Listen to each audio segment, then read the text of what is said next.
The land of Egypt was sustained by the waters and silt of the mighty river Nile, which Lot had seen in his travels, because in the previous chapter he had gone down with Abraham and Sarai into Egypt. In fact, the land of Sodom, verse 10 says, was like the garden of the Lord. Now, he hadn't seen the garden of the Lord. It had been buried in the flood, but he'd read about it. The garden of the Lord, of course, is the Garden of Eden. The Garden of Delights, as the original puts it. Here was a piece of land, well watered, fertile, like the best ground beside the river Nile, and like the Garden of Eden. And he didn't linger, and he didn't equivocate. He grabbed it right away. He was already rich, but he didn't say, well, I have enough. I'm doing quite well. He wanted more. He wanted to be richer, maybe even richer than Abram. Maybe even as rich as Pharaoh. Who knows?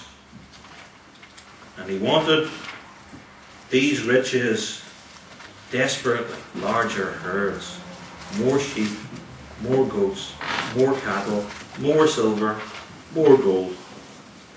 Aha. And this is the rub.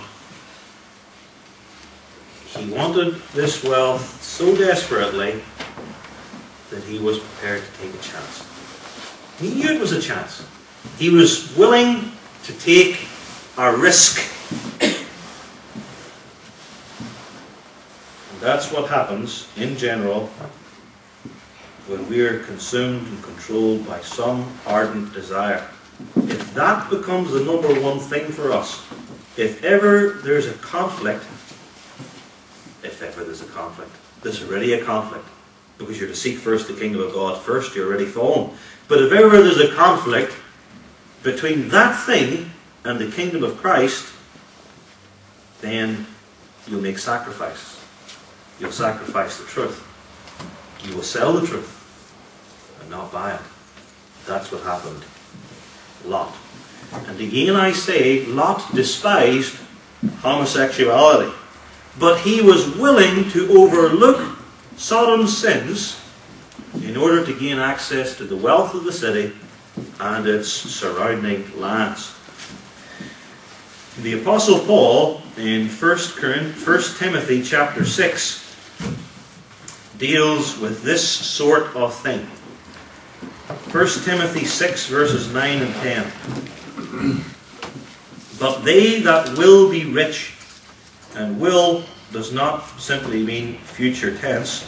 Those who in the future will be rich. It means want. It means wish. It means desire. They who want to be rich fall into temptation and a snare, and into many foolish and hurtful lusts, which drown men in destruction and perdition. Those who want to be rich go to hell. That's what drowning in destruction and perdition means. Perdition comes from perish. For the love of money, not money, the love of money is the root of all evil. And all there means, and you're all Calvinists, you understand, not every particular sin that ever has been in the world, all means all sorts of evil. The love of money is the root of all sorts of evil, which, while some coveted after money and wealth, they have erred from the faith and pierced themselves through with many sorrows. Imagine piercing yourself through with many sorrows, like running upon a host of spears, many of them. That's what you get if you want to be rich. Lot here is living not by faith, but by sight, carnal sight. He lifted up his eyes and beheld all the plain of Jordan. He saw the dollar signs, and he pitched his tent towards Sodom. The lust of the flesh, that's what was going on in Sodom. The lust of the eyes, that was Lot's problem. And the pride of life got him. Now today, we are not faced with this temptation in the precisely same form. There is no city of Sodom as such that's a few miles down the road. Sodom is all around us. But we too are tempted to cozy up to this sinful world for worldly gain, for popularity, or to avoid unpopularity, and also because we want to be accepted. That's natural. Not right, but natural. Consider this scenario. You get an attractive job opportunity out of town. Promotion, a pay rise, or something in the field that particularly interests you.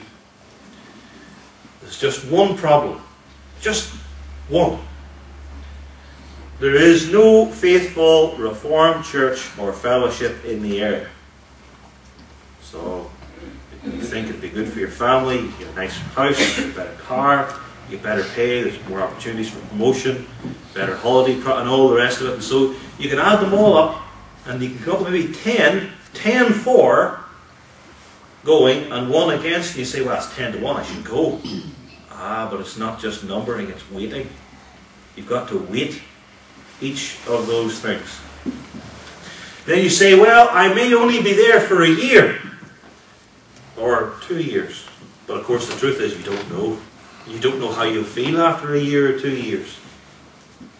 And then I'll come back. I'll make more money and the experience will be good for me. I mean, you can argue it as well as I can. And I can handle it. I won't sacrifice the faith. It won't take me down spiritually. And it won't affect my family. Will it not? Well, that's really naive. Of course, you may never return at all. You may never return. You may get gradually accustomed to a softer, more comfortable sort of church and a more user-friendly sort of Christianity, because I'm assuming you'll have to go somewhere in this new locale. Then you may even become convinced that the Reformed faith has too many rough edges. It's too difficult. There's a smoother, easier way than being humble, and always being told you're a sinner, and that you need to put to death your flesh, and that you only have, that could be a hard word, a very small beginning of a new obedience. And then you feel guilty.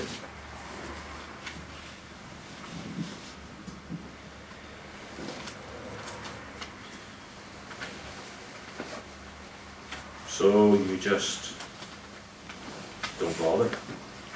You don't come back. Or maybe you lose your family. You come back, but they're gone. So what was the consequence? What were the consequences of all this for Lot? Again, we need to reiterate the fifth point of Calvinism, so to speak. Lot was saved. Righteous Lot.